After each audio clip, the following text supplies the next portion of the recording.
కానీ వీటన్నిటికంటే దరిద్రం, వీటన్నిటికంటే నికృష్టమైన మాట నిన్న రేవంత్ రెడ్డి గారు మాట్లాడినారు.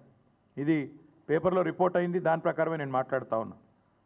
తెలంగాణ కాకుండా ఉమ్మడి ఆంధ్రప్రదేశ్లోనే బాగుండే ప్రభుత్వ ఉద్యోగులకనే ఒక నికృష్టమైన భావదారిద్రపు మాట తెలంగాణ ముఖ్యమంత్రి మాట్లాడడం అనేది ఇది నిజంగా కూడా తెలంగాణ ఆత్మగౌరవాన్ని కించపరచడమే. అసలు నీకు సిగ్గుందా? ఉద్యమంలో ఎన్నడూ రాలేదు కనీసం కలిసి, ఇవాళ సిగ్గు లేకుండా ఆ ముఖ్యమంత్రి పదవిలో కూర్చొని కూడా ఈ భావదారిద్రపు మాట మాట్లాడడానికి ఒక తెలంగాణ బిడ్డవు కదా, కనీసం రేషమని ఉండాలి కదా.